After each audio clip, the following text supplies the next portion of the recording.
আপনারা দেখছেন একুশে টেলিভিশন।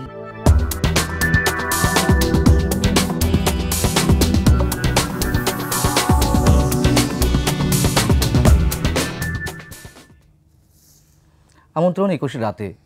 বর্তমান অন্তর্বর্তীকালীন সরকার শপথ নেওয়ার পর থেকেই আমরা দেখছি বিভিন্ন সেক্টরে বিভিন্ন মানুষদের বিভিন্ন ধরনের দাবি অসুস্থ একটা ধারার মধ্য দিয়ে সেগুলো আদায়ের চেষ্টা চলছে। সাধারণ শিক্ষার্থী থেকে শুরু করে সরকারের উচ্চ পর্যায়ের কর্মকর্তারা তারাও সরকারের বিভিন্ন পর্যায়ের উপদেষ্টাদের এক প্রকার জিম্মি করে তাদের দাবি আদায়ের চেষ্টা করছে। এটি আসলে কিসে ইঙ্গিত দিচ্ছে, অথবা সরকার কি কোনো ক্ষেত্রে ব্যর্থতার পরিচয় দিচ্ছে?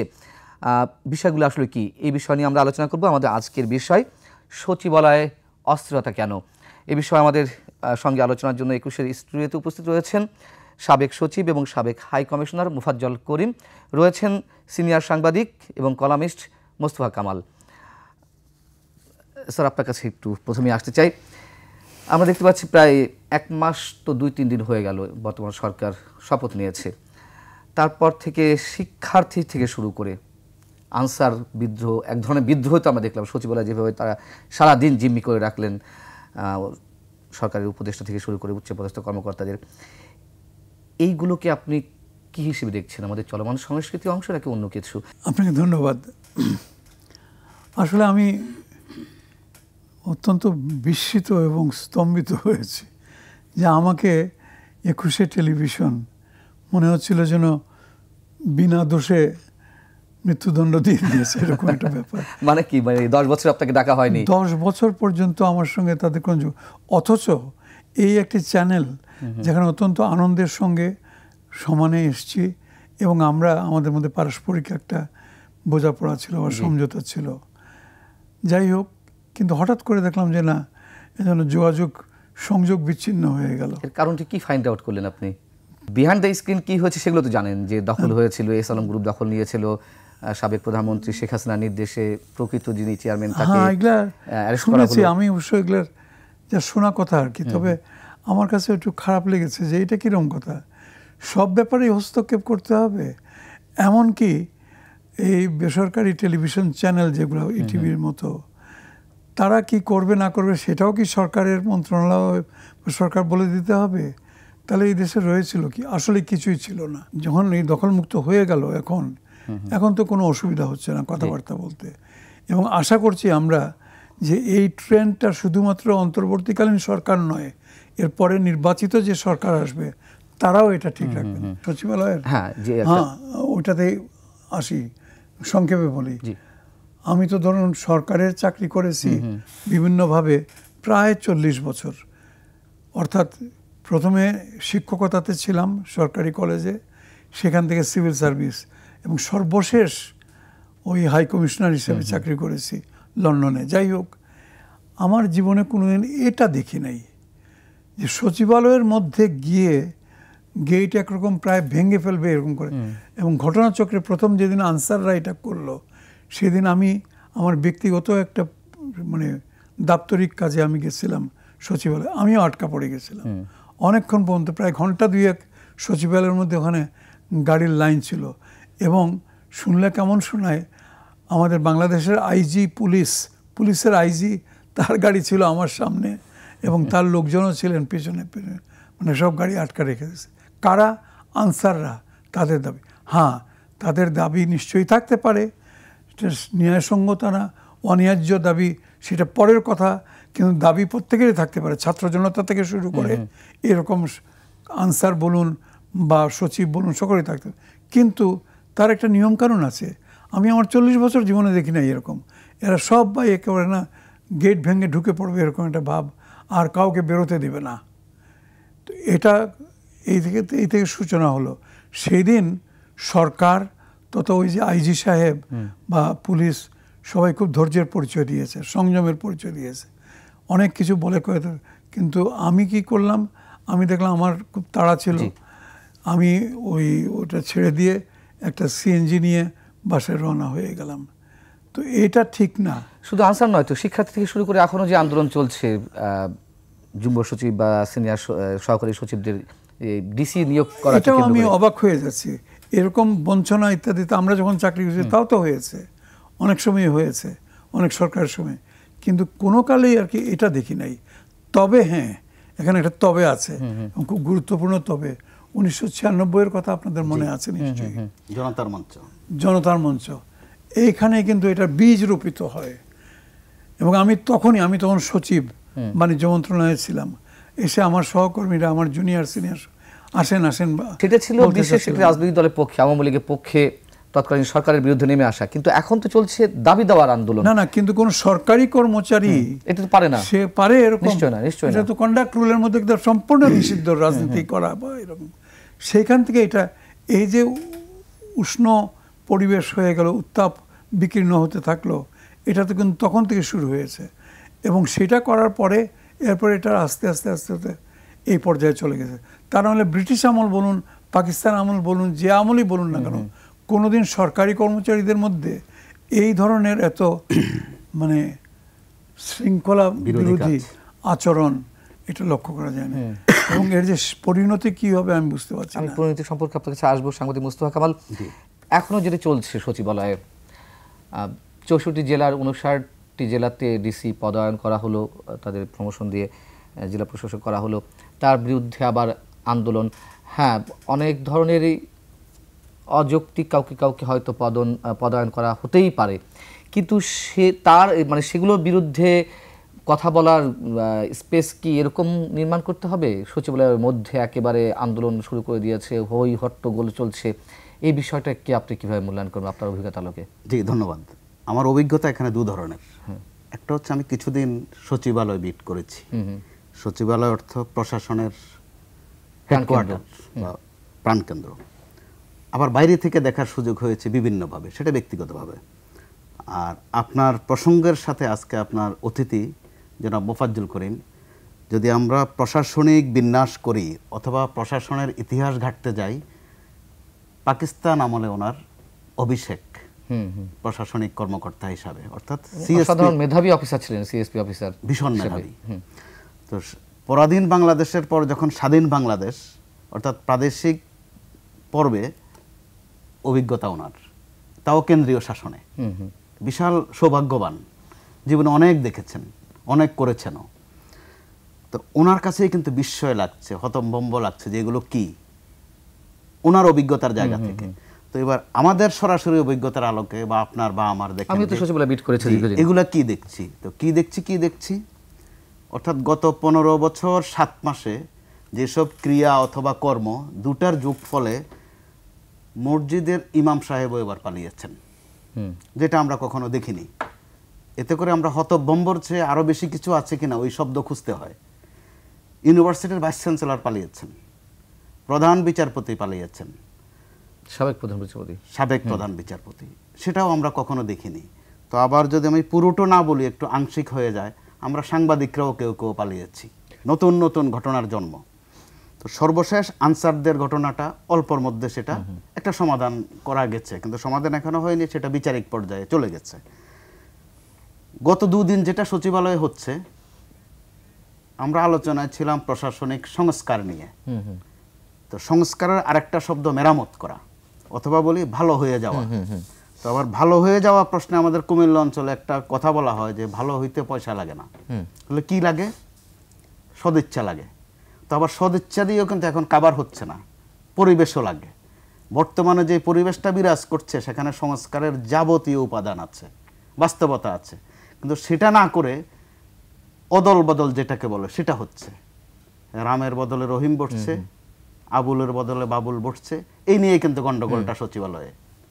তো এই গন্ডগোলটা পাকতে গতকাল সেটা হাতাহাতি পর্যায়ে চলে গেছে, যেটাই অন এয়ারে বলতেও আমার কাছে কিন্তু লজ্জা লাগছে। হাতাহাতি? জি, তো সেটা অবশ্যই দুঃখজনক। মোফাজ্জল করিম সাহেব যেটা বলেছেন, হতভম্ব হয়েছেন, অবাক হয়েছেন, এমনকি গোয়েন্দা সংস্থার লোকজন ছিলেন, তাদের সাথেও হট্টগোল হয়েছে, হাতাহাতি হয়েছে। ও মাই গড! অর্থাৎ কালচারটার সূচনা যেটা 96 ধরা হয়, সেটা একসময় গৌরবের বলা হতো যে একজন কর্মকর্তাদের নেতা মহিউদ্দিন, অর্থাৎ মহিউদ্দিন খান আলমগীর, আবার কর্মচারীদের নেতার নামও ছিলেন মহিউদ্দিন, অর্থাৎ 2 মহিউদ্দিনের অ্যাকশন বলা হতো ওটাকে। অর্থাৎ উদ্দিনে তারা যে কালচারটা শুরু করলেন, সেটা কিন্তু দফায় এখন এই জায়গায় আসলো। তো যদি এই পরিবেশ অনুযায়ী তারা একটা সংস্কার চাইতেন, আর সংস্কারটা অবশ্যই ভিতর থেকে আসতে হবে, সেটা আরোপ করার বিষয় না, চাপিয়ে দেওয়ার বিষয় না। কিন্তু আমরা দেখছি এখন সংস্কারটা হচ্ছে অদল বদল, পোস্টিং, পদায়ন। তো এই একটা স্রোতে এখানে ক্রাইটেরিয়া কি? ক্রাইটেরিয়া হচ্ছে আমি নির্যাতিত ছিলাম, এটা 1 নম্বর ক্রাইটেরিয়া। তো নির্যাতিত ছিলাম, আমি বঞ্চিত ছিলাম, বৈষম্যের শিকার ছিলাম, এই ক্রাইটেরিয়ায় কিন্তু অদল বদলগুলো হচ্ছে। তো এর মধ্য দিয়ে গণমাধ্যমের কর্মী হিসাবে আমাদের কাছে যে তথ্যগুলো আছে, অর্থাৎ গত 15 বছর 7 মাসে যারা প্রতাপ খাটিয়েছেন তাদের কেউ কেউ কিন্তু এই সুযোগটা নিচ্ছেন। এটা এক নিষ্ঠুর বাস্তবতা, এটাই হয়ে থাকে। তারা বলতে চান যে তারা ওগুলো করেননি। ওগুলো মানে কি? ওগুলো হচ্ছে যে তারা রাতের ভোট যখন, দিনের ভোট যখন রাতে হয়েছিল তারা ওটাতে ছিলেন না। আমি গত কয়েকদিন সচিবালয় কেন্দ্রিক যে তথ্যগুলো পাচ্ছি, তারা এগুলো দিয়ে নিজেরকে একটা সততার জায়গায় নিয়ে যেতে চাচ্ছেন।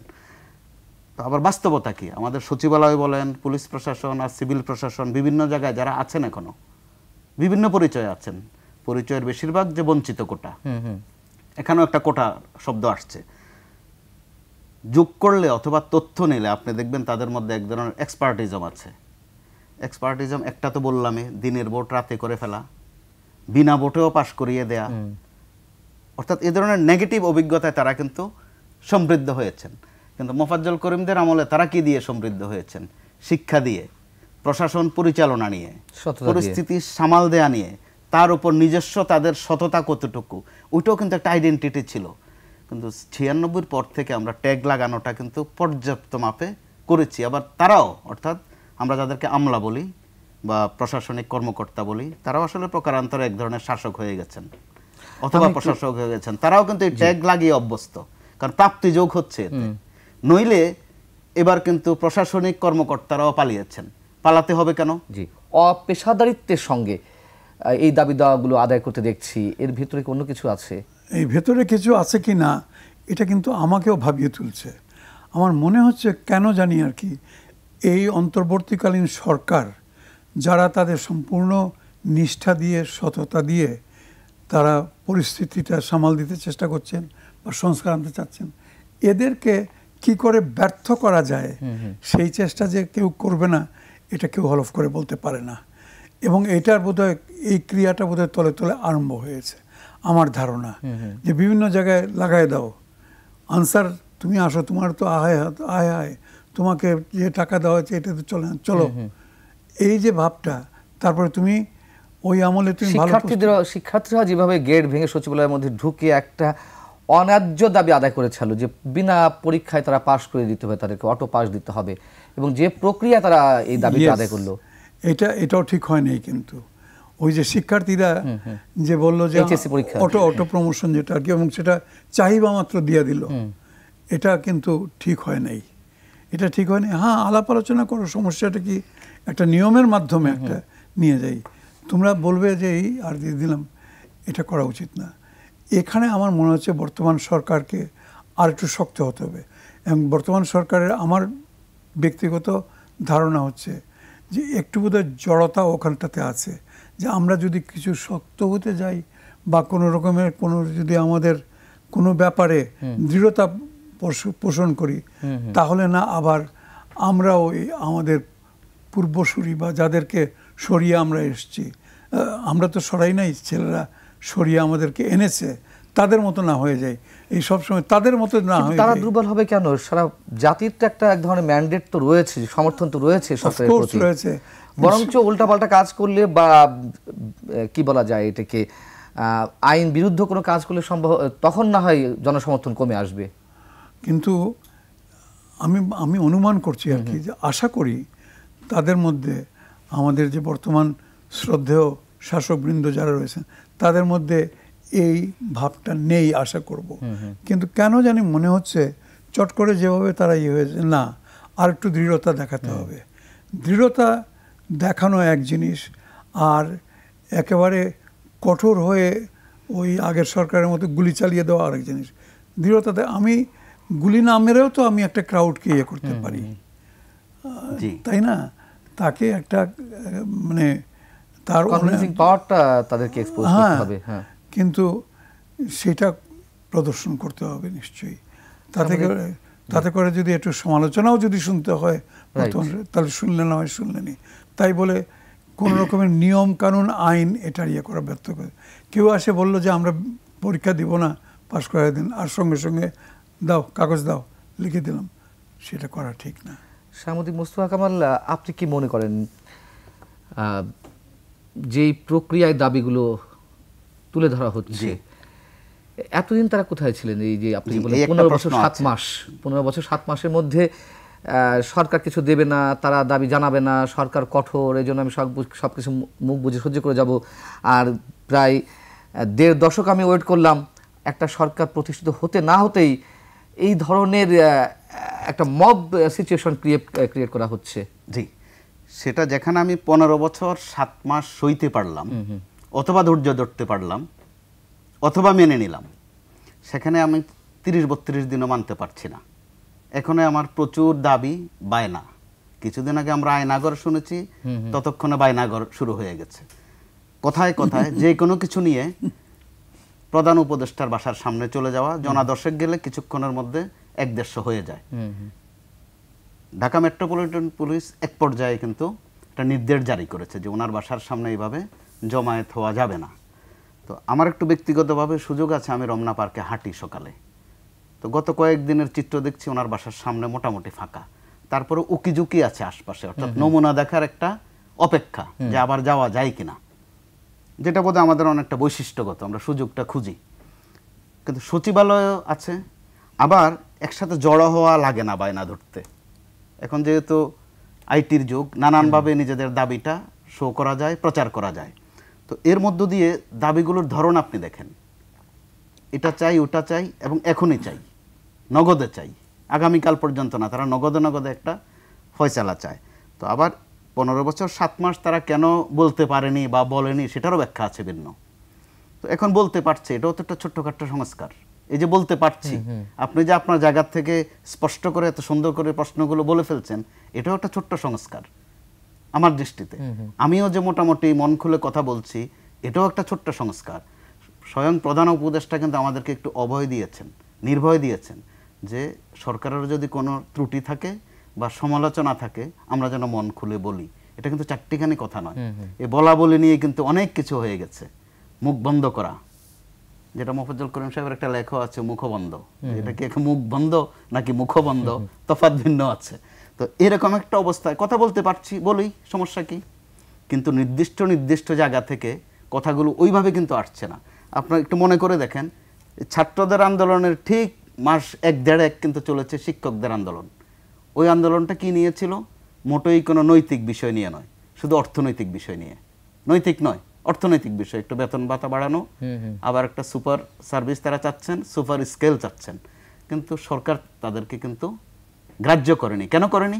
তাদের ওই গ্রহণযোগ্যতা আসলে ছিল না। তাদের কারো নাম লাল, কারো নাম নীল, কেউ গোলাপি, কে কোন সাবজেক্টের টিচার সেটা সামনে আসেনি। এটা হচ্ছে এই স্যার কি লাল না নীল।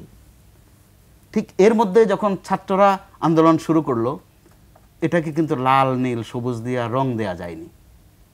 একটা পর্যায়ে ছাত্ররা যেটা চায়ও নি সেটাই দেয়া হয়েছে। তারা ক্ষমতার প্রার্থী ছিল না, সরকার উৎখাতের কোনো প্রক্রিয়াও তাদের ছিল না, দাবিও ছিল না।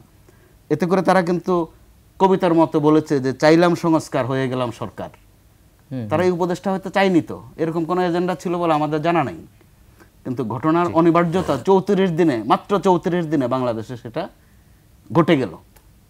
তো এরকম ঘটার পর যে পূর্ববর্তী যে দাবিগুলো ছিল, বৈষম্য বিরোধী যে দাবিগুলো, এগুলো কিন্তু একটু একটু করে পূরণ করা শুরু হয়েছে। হয়তো আলোচনা আমরা যে কোন দিক দিয়ে সংস্কারটা শুরু করব, বটম লাইন ঠিক করা, এরকম অবস্থায় বটম লাইন ঠিক করা যায় না, ওপেনিং ঠিক করা যায় না যে কোনটা দিয়ে শুরু হবে। কারণ ব্যথা তো সর্বাঙ্গে। বিরোধী আন্দোলনের মধ্য দিয়ে যে সরকার প্রতিষ্ঠিত হয়েছে, এখন সেগুলো নিরোধ করতে গিয়ে আবার বিভিন্ন ক্ষেত্রে আবার বৈষম্য হয়ে যাচ্ছে। আমি সেই বিষয়টা আসবো একটা ছোট বিরতি পরে। দর্শক, একটা ছোট্ট বিরতির পরে খুব শীঘ্রই ফিরছি।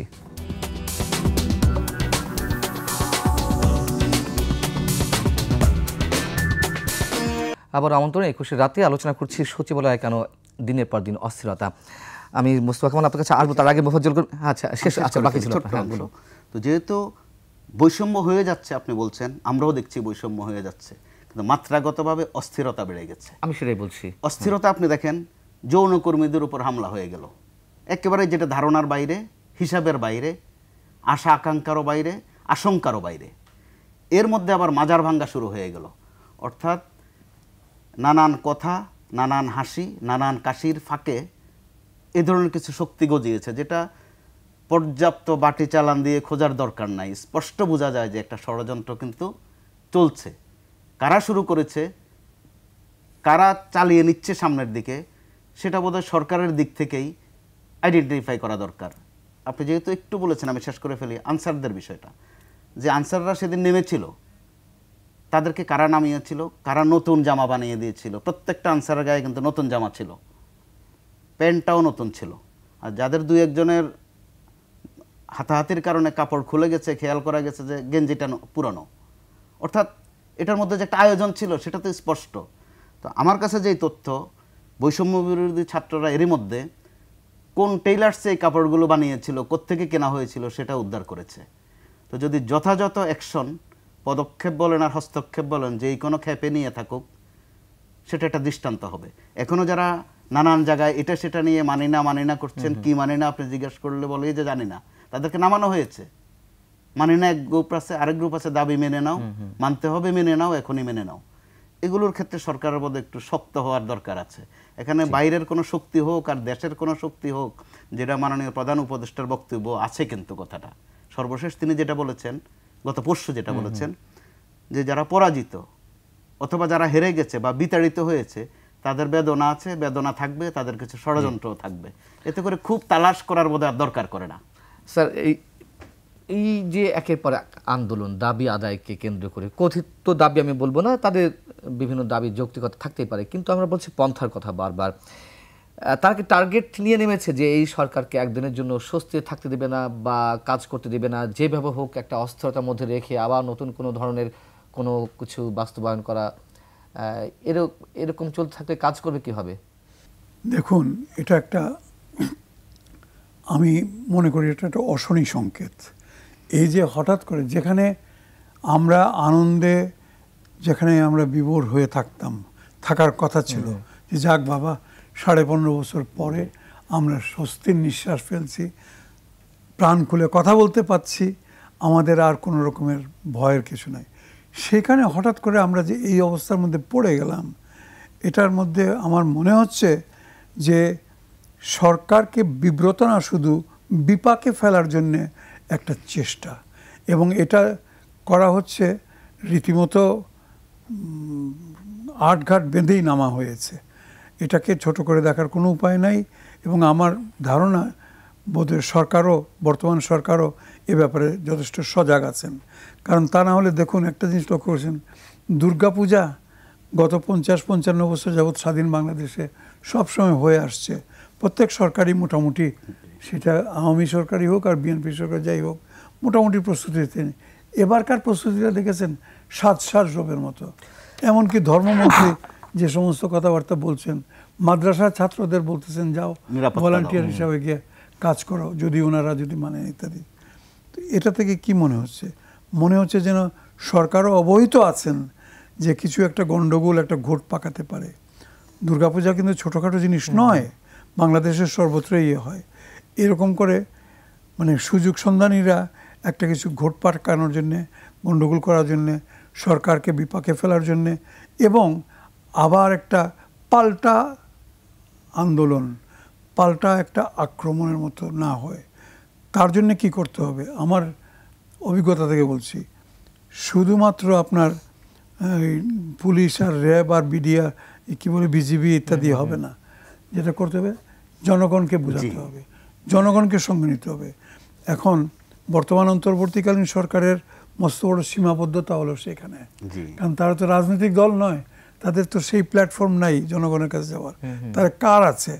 আমি বলবো যারা এই সরকারকে এনেছেন, 1 নম্বর সেটা হচ্ছে শিক্ষার্থীরা। তারা তাদের সম্পূর্ণ আন্তরিকতা দিয়ে এবং দেশপ্রেম দিয়ে তারা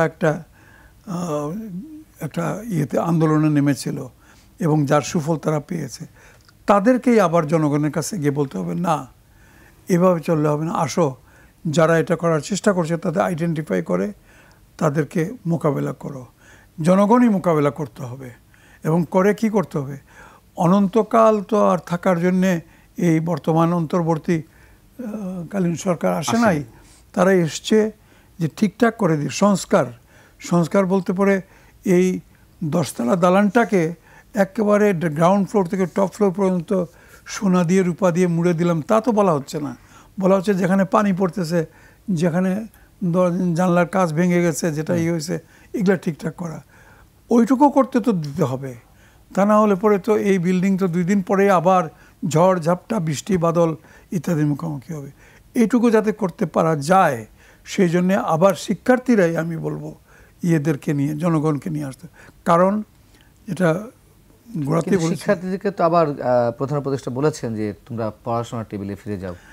তাই তো কাম্য, সেটাই তো সবাই চাই, তাদের গার্জিয়ানরাও সেটা চায়।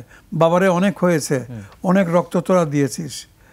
সত্যি কথা, এরকম আমি আমার 40 বছরের চাকরিতে দেখিনি, সারা জীবনেও দেখি নাই আমি, যে এত লোক এত অল্প সময়ের মধ্যে মারা গেল, মেরে ফেললো।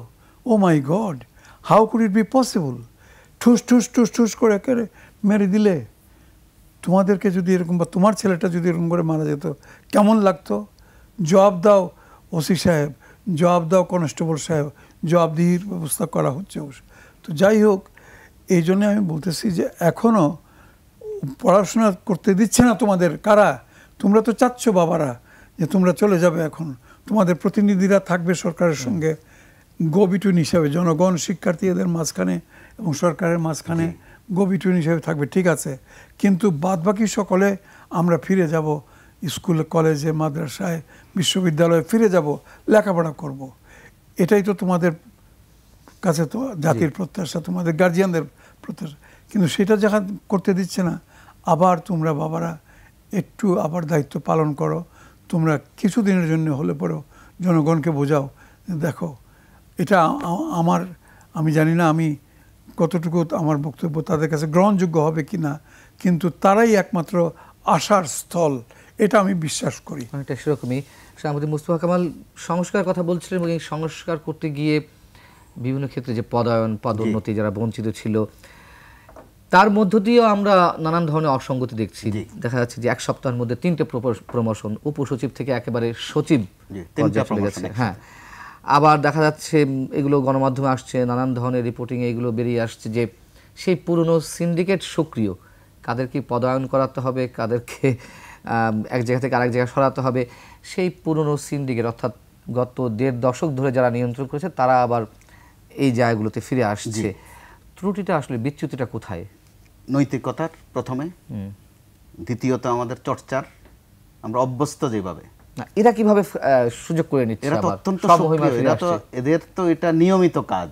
কিভাবে, কোথায় গেলে, কোথায় অবনত হলে, কোথায় তোয়াজ তোষণ করলে কি হয়, এটা তারা একদম মুখস্থ।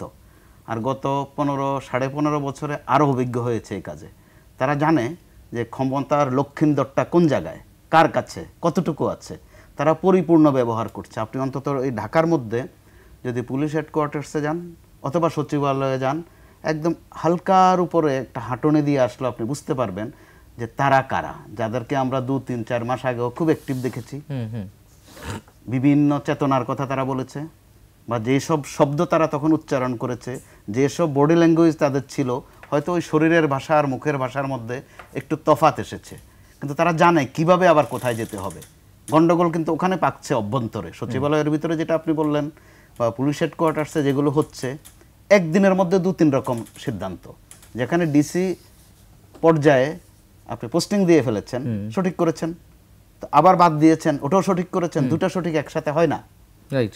অর্থাৎ এই সঠিককে ব্যাটিক করা, ব্যাটিককে আবার সঠিক করার একটা চক্র একদম স্পষ্ট, খুব গোপনে না, হয়তোবা অনিবার্য কারণে আমি নামগুলো উচ্চারণ করছি না, কিছু নাম জানিও, চিনিও তাদেরকে। তো এই ক্ষেত্রে যারা সরকারে আছেন তাদের হয়তো রাজনৈতিক শক্তি নেই, দল নেই, কিন্তু তারা কিন্তু নির্মোহ, এটা নিয়ে বোধহয় কোনো প্রশ্ন নেই। এবং তারা প্রত্যেকে ক্যাপাবল যার যার জায়গায়।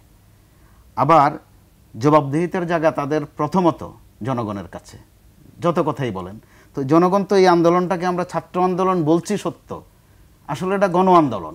ছাত্রের সাথে তার মা কিন্তু পানি নিয়ে ঘুরেছেন, এতে করে তার ছাত্র আন্দোলন থাকলো না। তার বাবা কিন্তু এই আন্দোলন গড়ে তোলেনি, শুরুটা হয়তো তারা করেছিল এইবারের জন্য, তারপর অন্যান্য রাজনৈতিক দলের ভূমিকা রয়েছে, আবার এই আন্দোলনে তো সাধারণ মানুষও নেমে এসেছিলেন। জি, একদম শশা বিক্রি করে যে, তখন সাধারণ মানুষ না নেমে এলে তো এই আন্দোলন এত দ্রুত সফলতা পেত না। আমরা যেটা দেখেছি, শশা বিক্রি করে খায় লোকটা, সে ওই দিনের তার শশাগুলো কেটে ছাত্রদেরকে দিয়ে দিয়েছে। আবার অনেকে নিহত হয়েছে, সাধারণ মানুষ হয়েছে। আবার ছাত্র রাজপথে নেমেছে, তার বাবা তাকে হাতে করে নিয়ে এসে একটা জায়গায় পিঠ মোছা দিয়ে ছেড়ে দিয়েছেন। অতএব এটা একটা গণ আন্দোলন বলতে যেটা বোঝায়, যে সব উপাদান দরকার গণ আন্দোলন বলতে, গণবিস্ফোরণ বলতে, গণ অভ্যুত্থান যেটাই বলেন, বা বলতে বলতে আমরা দ্বিতীয় স্বাধীনতাও বলছি, কোনটা সঠিক কোনটা ব্যাঠিক এই নিয়ে বিতর্ক করার বিষয় নয়, এগুলো অনেকটা আবেগের বিষয়, আবেগের বিষয়। কিন্তু এখন যা হচ্ছে, সচিবালয় অথবা পুলিশ হেডকোয়ার্টার্স অথবা সামাজিকভাবে মসজিদ থেকে মন্দির পর্যন্ত দখল বেদখল, এর বদলে ও যাচ্ছে, সেটা কিন্তু এই ছাত্রদের আন্দোলনের স্পিরিটের সাথে যায় না, মোটেই যায় না। তো এই ক্ষেত্রে ছাত্ররা এখনো অ্যাড্রেস করতে পারবে না সেটা মনে করার কোনো কারণ নাই। যেখানে আনসারদের ঘটনাটা তারা 2 থেকে 3 মিনিটের মধ্যে অ্যাড্রেস করে ফেলেছে এবং যা করার তাৎক্ষণিকভাবে তাই করেছে। যেখানে আমরা বিচারিক কু সেটা জীবনে শুনেছি বা পাঠ্য বইয়ে পড়েছি, দেখিনি কখনো বাংলাদেশে, এবার সে আয়োজনও হয়েছে। আমরা আমজনতা যাদেরকে বলি, বা আমরা যারা একটু বয়স্ক, তারাও টের পেতে কিন্তু সময় লেগেছে। ছাত্রদের বোধে সব মিলিয়ে 5 মিনিট লাগেনি সেটা জানতে এবং পদক্ষেপ নিতে। তো সেই ক্ষেত্রে ছাত্ররা ব্যর্থ হবে সেটা মনে করার কারণ নেই। তারা পড়ার টেবিলে অবশ্যই যাবে, অবশ্যই সেটা তাদের মূল ডিউটি, মূল ঠিকানা। কিন্তু ওখানে চলে যাওয়া মানেই মাঠ থেকে চলে যাওয়া নয়। কিন্তু তারা এবারে যে আন্দোলনটা করেছে, খুব যে প্রথম দিন মাঠে নেমেছে তা কিন্তু নয়, তারা অনলাইনে অনেক কিছু সেরেছে। সরকার সেটা টের পেয়েছে একদম দেরিতে, যে কারণে ইন্টারনেট বন্ধ করে দিয়েছে। তারাও কিন্তু বিকল্প ব্যবস্থা করেছে। ছাত্ররা ইন্টারনেট এই নাই এর মধ্যেও কিভাবে থাকা যায়, কিভাবে মেসেজ থ্রো করা যায়, কিভাবে সংগঠিত হওয়া যায়, ছাত্ররা কিন্তু এবার শিখিয়েছে বাংলাদেশকে, অন্তত তাদের আগের প্রজন্ম অর্থাৎ আমাদেরকে বুঝিয়েছে। যেখানে আমরা গণমাধ্যমে থেকে অসহায় ছিলাম, আপনি নিশ্চয়ই ছিলেন, সংবাদ কতটুকু দেখা যাবে, দেখানো যাবে, বলা যাবে, লেখা যাবে, সব কিছুর মধ্যে একটা সীমাবদ্ধতা। ছাত্ররা আমাদেরকে পর্যন্ত আইডেন্টিফাই করে ফেলেছে, অ্যাড্রেস করে ফেলেছে। এতে করে অনেক সাংবাদিকও তো যেমন দালালি করেছে, আবার তার বিপরীতে এই আন্দোলনের সঙ্গে সংগতি জানিয়ে সরাসরি রাজপথেও নেমেছেন, ভূমিকাও রেখেছে, প্রাণও দিয়েছে কয়েকজন। আপনি দেখেন একটু আগে, অর্থাৎ মে জুন থেকে যেটা ফ্লোটা শুরু হয়েছে, এক একজনের সোনার খনির হিসাব, রাজবাড়ির খবর, তাদের বালামখানা হেরেমখানার খবর, এগুলো কিন্তু সাংবাদিকদের মাধ্যমে এসেছে। এই সীমাবদ্ধতার মধ্য দিয়ে আপনি বেনজির বলেন, হারুন বলেন, হাবিব বলেন, ওই তথ্যগুলো কিন্তু সাংবাদিকদের মধ্য থেকেই এসেছে। অর্থাৎ আমরা পারি নার মধ্যে কিন্তু একটু একটু করে পেরেছি। অর্থাৎ স্লট তৈরি করা, ক্ষেত্র তৈরি করা, সেটাতে সাংবাদিকদের অবদানও কিন্তু কম নয়। কিন্তু 2-4 জনের জন্য আমাদের গণহারে একটা গালমন্দ শুনতে হচ্ছে, বাস্তবতা। তো সেখান থেকে আমাদেরও শিক্ষা নেওয়ার আছে। অর্থাৎ আমাদেরও যদি সংস্কার হওয়া দরকার আছে, সেটা সরকার আরোপ করে দেবে, এরপরে আমরা সংস্কার হব, বিষয়টা এরকম না। আমাদের উপলব্ধির বিষয় আছে যে আমাদের আরো শুদ্ধ হন, বিশুদ্ধ কিনা, পরিশুদ্ধ কিনা, কোন শব্দ দিয়ে চিহ্নিত করবে সেটা পরে। অর্থাৎ আমাদের সংস্কার হওয়া লাগবে। গোয়েন্দা ব্যর্থতা নিয়ে তো নানান সময় কথা উঠেই, বিভিন্ন সরকারের সময়, যে গোয়েন্দাদের কাজটা আসলে কি, সমাজের বিভিন্ন ক্ষেত্রে বা সরকারি পর্যায়ে বিভিন্ন ক্ষেত্রে যে অস্থিরতা, এইবারও কি আমরা সেই প্রশ্নটা তুলতে পারি যে একের পর এক অস্থিরতা সৃষ্টি করা হচ্ছে?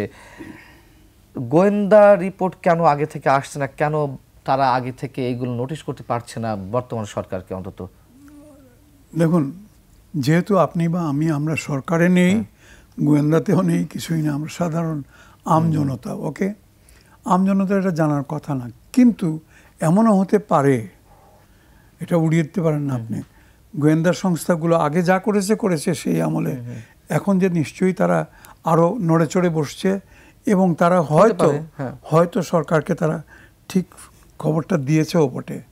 সরকার এখন সেইটা পাওয়ার পরে একটা করতে পারতো, আগের সরকারের মতো একেবারে উন্মত্ত হয়ে গিয়ে ঝাঁপিয়ে পড়তে পারতো, অ্যারেস্ট করতো, ধরো পাকড়াও করো, এই করো সেই করো। তা না করে সরকার হয়তো ধীরে যাওয়ার, কারণ সরকার কিছুতেই তার জনপ্রিয়তাটা বা জনপ্রিয়তার শব্দটা বাদ দেন, গ্রহণযোগ্যতাটা এটা হারাতে চাইবে না। এটা হারালে ভুল হবে, এটা জাতির জন্য ক্ষতিকর হবে। সেই জন্যেই হয়তো খুব একটা আগ্রাসী মনোভাব নিয়ে সরকার কিছু করে নাই। কিন্তু এটা সরকারের দুর্বলতা মানার কোনো কারণ আমি দেখি না। এই জন্যে দেখি না কারণ একটু আগে যেটা কামাল যেটা বলেছেন যে এখানের মধ্যে যারা ইয়েতে আছেন, সরকারে যারা এখন আছেন, উপদেষ্টা মণ্ডলী, তারা সবাই যোগ্য, সবাই নির্মোহ, সবাই সৎ বলে তাদের একটা পরিচিতি আছে এবং তাদের আন্তরিকতাও আছে। তাহলে পরে এত গুণাবলীর অধিকারী যারা, তারা নিশ্চয়ই তারা এই ইনফরমেশনগুলোকে ঠিকভাবে কাজে লাগিয়ে একটা কিছু ব্যবস্থা নিচ্ছেন বা নেবেন, এবং সেটা দেখে হয়তো আমাদের পরে আলটিমেটলি হয়তো আমরা এটা দেখে সন্তুষ্টি প্রকাশ করব। আপনার কাছে আমার শেষ কোশ্চেন, যদি এমনটা চলতেই থাকে, কোনটা? যে বিশৃঙ্খলার মধ্য দিয়ে দাবি দেওয়া আদায়ের চেষ্টা করছে একের পর এক দাবি বিভিন্ন কর্নার থেকে, তার পরিণামটা কি? আপনি প্রথম দিকে এই পরিণামের কথা জানতে চাচ্ছিলেন, সেই পরিণামের বিষয়টা জানতে চাচ্ছি। না, এভাবে চলতে থাকলে কি হবে? এটা তো আমি মনে করি এটার যে রুটটা, এটা একের খুব গভীরে প্রথিত। এই জন্যে যে এটা এই নয় যে এখানে খালি আনসার দেখলাম আর এখানে কিছু সংখ্যক দেখলাম বা বিভিন্ন ইয়ের লোকজন এসে দাবি দেওয়া আদায় করে, তা নয়। এটা কে তাদেরকে দাবার ঘুঁটি হিসাবে চালাচ্ছে, সেটা হলো আসল কথাটা। এবং সেখান সম্বন্ধে নিশ্চয়ই সরকার সজাগ আছেন, তাদেরকে একটা পর্যায় পর্যন্ত নিয়ে গিয়ে নিশ্চয়ই সরকার দৃঢ় হস্তে তাদেরকে দমন, শব্দটাই বললাম, দমন করবে। তা না হলে পরে আমাদের কপালে দুঃখ আছে, এটাও বলে রাখলাম। এই একটা সুযোগ, যেটা সেই দুঃখটা কি ধরনের হতে পারে, কতটা ভয়ঙ্কর হতে পারে? হ্যাঁ, সেই দুঃখটা বা সেই পরিণামটা কতটা ভয়ঙ্কর হতে পারে আপনার ধারণা? ভয়ঙ্কর হতে পারে, সাংঘাতিক ক্রমে ভয়ঙ্কর। তাহলে তো আমাদের এই যে দ্বিতীয় স্বাধীনতা, এটা ব্যর্থ হয়ে গেল। এই যে আজকে এতদিনের পরে ছাত্ররা যে একটা জিনিস আমাদেরকে উপহার দিল, যে তোমরা এতদিন পর্যন্ত আপনারা যে ভুল পথে চলেছেন, সেখান থেকে কোন পথে যেতে হবে আমরা আপনাদেরকে রাস্তাটা দেখিয়েছি, এবার আপনারা আসুন ওই পথে চলা শুরু করুন। যদি না যান তাহলে কিন্তু জাতির জন্য আপনারা দুঃখ বয়ে নিয়ে আসবেন। এটাই আর কি। জি, সাংবাদিক মোস্তফা কামাল, শেষ প্রশ্ন আপনার কাছে। সরকারের এখন এই মুহূর্তে করণীয় কি? এর আগের বার অর্থাৎ 1/11-এর কথা যদি আমরা ধরি, বা তারও আগের দু একটা ঘটনায়, তখন কিন্তু সরকারগুলোর কর্মতৎপরতা আরও গতিশীল ছিল। তো সেগুলো সরকারের তৎপরতাগুলো গতিশীল করেছে অন্যরা, যাদেরকে আমরা কিংস পার্টি বলতাম বা রাজদল বলতাম। সরকার তৈরি করে দিত, তারা কিছু ফাংশন করতো, অ্যাক্টিভিটি চালাতো। এবার কিন্তু আমরা সেই ধরনের আলামতটা দেখছি না। এক নাম্বার, এটা কিন্তু খুব ভালো লক্ষণ। অর্থাৎ সরকারের এজেন্ডা গোটা দেশ, কোনো দল নয়। তো এর মধ্য দিয়ে সরকার একটা চূড়ান্ত লক্ষ্যে তো অবশ্যই যাবে, যেতেই হবে, না গিয়ে কোনো উপায় নেই। আমরা আগে যেই ধরনের মধ্যে ছিলাম সেখান থেকে কিন্তু উদ্ধার পেয়ে এখনো আপনি কথা বলছেন, আপনার কথার জবাব দিচ্ছি আমরা একটু একটু করে। আপনি যেটা বলছেন পরিণতিটা কোন মাত্রায় যেতে পারে, হয়তো বা প্রশ্ন করার সুযোগ আর থাকবে না, আমাদেরও জবাব দেওয়ার জায়গা থাকবে না। অর্থাৎ অবশিষ্ট বলতেও কিছু একটা থাকে। এবার কিন্তু অবশিষ্ট আছে, যার প্রমাণ হচ্ছে আমরা বসছি এখানে এই রাতের অনুষ্ঠানে। একটা সময় হয়তো ওই বসার জায়গাটুকু থাকবে না। অর্থাৎ যেটা মাননীয় প্রধান উপদেষ্টা বলেছেন, যেটা যে এবার যদি বাংলাদেশ ব্যর্থ হয়, বাংলাদেশ শব্দটা তিনি বলেছেন, তাহলে সংশয় তো আছেই, পরিণতিটা কি হবে তিনিও জানেন না। সেই প্রশ্নটা কিন্তু তিনিও বলেছেন। সেটা বলেছেন অবশ্য ছাত্রদের উদ্দেশ্যে, যারা এই আন্দোলনের পুরোভাগে ছিল।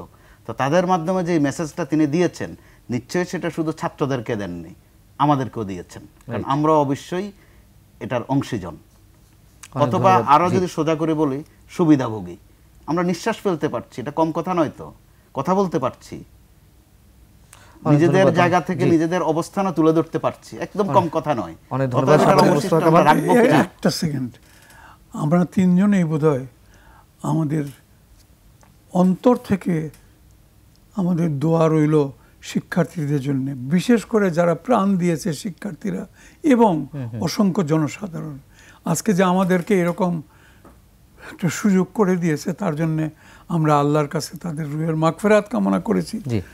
যারা অনেক ধন্যবাদ স্যার, আপনাকে ধন্যবাদ সাংবাদিক মোস্তফা কামাল। দর্শক, শেষ করছি, যারা আন্দোলন করছেন, যারা বিভিন্ন ধরনের দাবি দেওয়া নিয়ে এই মুহূর্তে বিভিন্নভাবে বিভিন্ন প্রক্রিয়ায় কাজ করছেন, আমরা বলছি না যে তাদের দাবিগুলো একেবারেই অযৌক্তিক, অবশ্যই তাদের দাবির পেছনে যৌক্তিকতা রয়েছে এবং থাকতেও পারে, কিন্তু যে প্রক্রিয়ায় দাবিগুলো আদায়ের চেষ্টা করা হচ্ছে এবং যে তড়িঘড়ি করে এক প্রকার জিম্মি করে অসুস্থ প্রতিযোগিতার মাধ্যমে সেগুলো আদায় করার চেষ্টা করছে, সেগুলোকে আমরা কোনোভাবেই সমর্থন করতে পারি না। নিশ্চয়ই বর্তমান সরকারকে কিছু সংস্কারের জন্য অন্তত কিছুটা সময় দিতে হবে এবং সুস্থতার সঙ্গেই দিতে হবে। এ পর্যন্ত আল্লাহ হাফেজ, ভালো থাকুন সবাই।